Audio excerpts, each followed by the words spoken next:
Uma Vez Que Você Sabe. Como o próprio nome já adianta, o documentário dirigido pelo francês Emmanuel Cappellin convoca o público para, junto com ele, percorrer o mundo em busca de respostas para se entender como é possível existir em um planeta à beira de um colapso. Filmado como um diário em que Emmanuel se coloca de forma pessoal, narrando o próprio filme, mas também ouvindo cientistas e especialistas, o longa revela experiências e projetos que têm como objetivo melhorar a vida na Terra e tentar frear uma catástrofe que pode acabar com os recursos naturais de todo o planeta. O documentário nos convida a tomar uma atitude. Selecionado para 30 festivais e vencedor de diversos filmes, Uma Vez Que Você Sabe, nos convoca a pensar coletivamente em um futuro sustentável, justo e pacífico para todos. Conversamos com Emmanuel Cappellin, que é diretor de fotografia e que com esse filme assina seu primeiro longa-metragem, sobre a origem do projeto, sobre sua decisão de se colocar diante da câmera e também sobre esperança. E ele começou nos contando mais sobre o nome do filme. One of the aspects that I try to explore in the film is the whole journey, the internal journey that has to happen. The film title came from one of the characters, one of the protagonists in the film, Richard Heinberg, who in one of our discussions says, once you know, you can never be the same. And so here we're not talking about acting differently, we're talking about being or changed from within.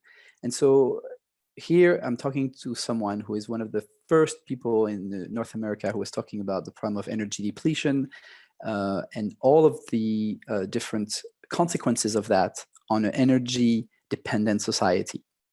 And he was seeing seeing a vision of the future that was very different. And this is how he was being changed. So once you know what, so him, it was really energy. And my other characters are more climate experts. And so this is more about the consequences of 1 or 2 or 3 or 4 or 5 degrees Celsius hotter, and what would happen if that average temperature rises, worldwide. What happens?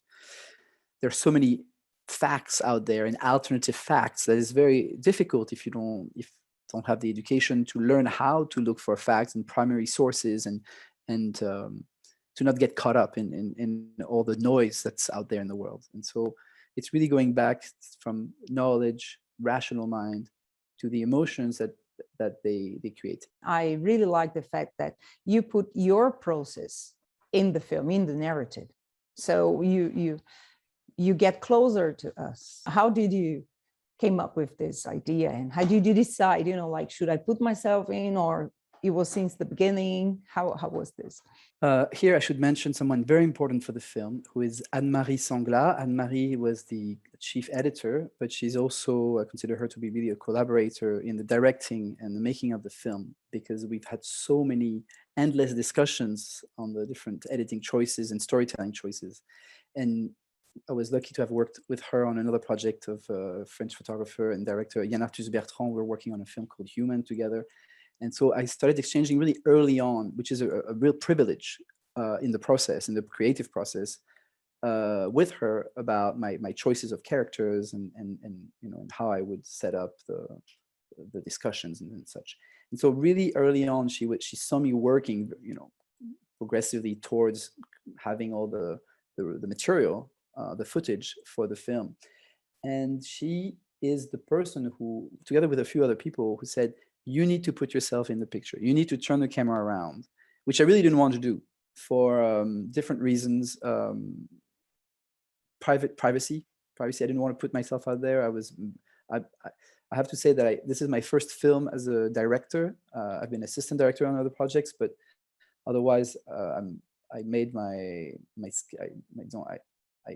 craft is DP, director of photography. So I'm very comfortable behind the camera, not in front of the camera. And so I had to really turn the camera around, and that was just difficult. And I really had to have some people outside to help me do that. And the film's subject changed, because the subject was called Those Who Know before. The first title was Those Who Know, not Once You Know. It was a bunch of scientists who for a very long time were in facing knowledge which you could call toxic knowledge. This is an expression that Richard Heinberg uses. And how did they deal with that knowledge themselves for the past 30 years would give us a good idea about how we're going to be experiencing this, as the knowledge that they have today is going to slowly be more democratically distributed across the world as environmental impacts increase and news of these impacts spreads. And it was really sort of like they're going to be kind of like a pair of binoculars. Thanks to them, we're going to see into our own future, our own emotional future and political future. And so it was about halfway down the process, which is very late in the process of filmmaking. I started in 2012. This is like it's been 10 years. 2012, I started shooting in 2014. And it was not about a year and a half, 2 years after I started filming that I started filming scenes at home. And the trigger was the birth of my first son, my child, Elio. And I decided that, yes, there was something true about just a father watching his son grow, and that I would feel comfortable doing that and comfortable filming scenes of him and I. And in the film, people sometimes don't understand that this is filmed over many years, and we see him grow from birth until he's like 4 or 5. But this was the length of the process for getting the film out there. So, like, you know, talking to the scientists and journalists and, you know, all these people made you more confident, you know, about how to communicate, you know, with the audience. The problem is, it's not just about confidence and because I was hiding behind my characters. You know, they're the ones who have the scientific credibility to talk about these issues. I don't have it. But what's going to touch people is not their scientific credibility and the fact that they're great minds. What's going to touch the audience is how they're going to be vulnerable in front of the camera. And that was why the film making and the casting process took a long time. It's because I was asking these scientists to be both really good at what they do, which is being objective, but also being really good at being subjective and share their inner emotions. You know, in the discussions of Ecofalante, some scientists and specialists, they say, you know, that the better way to, you know, get people involved in the environment issue, environment discussion, is through art and cinema. How do you see this, you know, our work of making people aware? Arts are great to touch people, to touch the hearts and the minds, but really we're just not enough. We're just a drop in the ocean, and this is just not going to cut it. We're going to face the consequences that we're trying to avoid with all this work. So it sounds pessimistic, but I think that's because we haven't re-evaluated our objectives. But humans have always adapted, and we're going to go through immense changes in the years ahead. And it's going to be extremely painful, extremely difficult. These are the words of Susie, who's one of the characters at the end of the film. But that doesn't mean that we cannot go through that as much as possible together. This is what's of interest to me right now as a filmmaker, is what I call collapse politics, or politics of the Anthropocene. How do you manage, how do you pilot a boat that's caught in the storm? And how big is that boat going to be? Is it going to be Noah's Ark with a lot of people and other species, or is it just like some kind of science fiction where a few chosen ones? So I think it's very important that we don't go into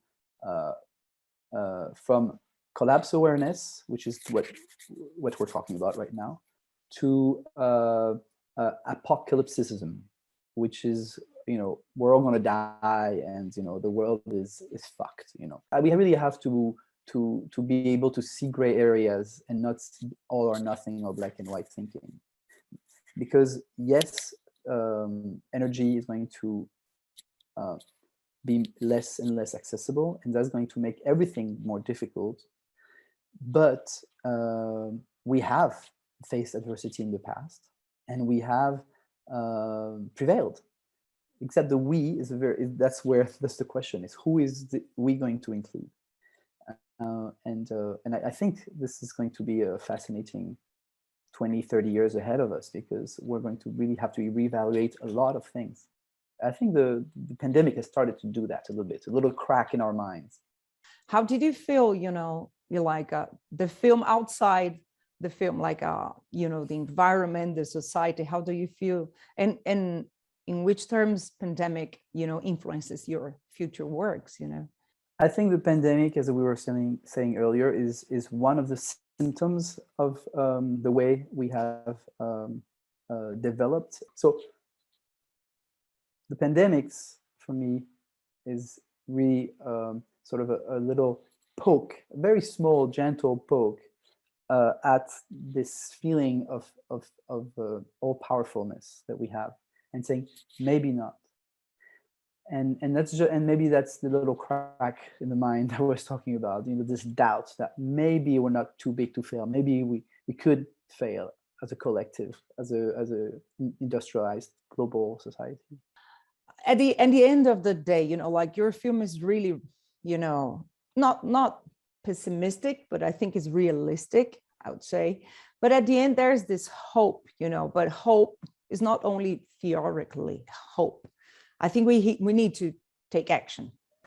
I really didn't want the film to impact people negatively, and this was something really important. Since the first days of writing the film, I thought, what am I doing? I'm just spreading, this toxic knowledge that no one wants to hear about. The way that I came to be in peace with that is creating an impact campaign we have around the film.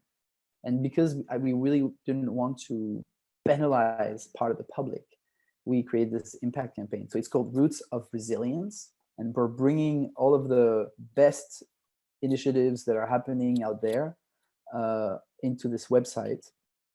And we're creating a visual representation, kind of like a mind map. Well, thanks, Emmanuel, for your time, your film, and this project, this beautiful project. Esse foi Emmanuel Cappellin conversando com a gente sobre Uma Vez Que Você Sabe. Fique ligado que ainda vai ter muito mais coisa boa aqui na Mostra Ecofalante 2022.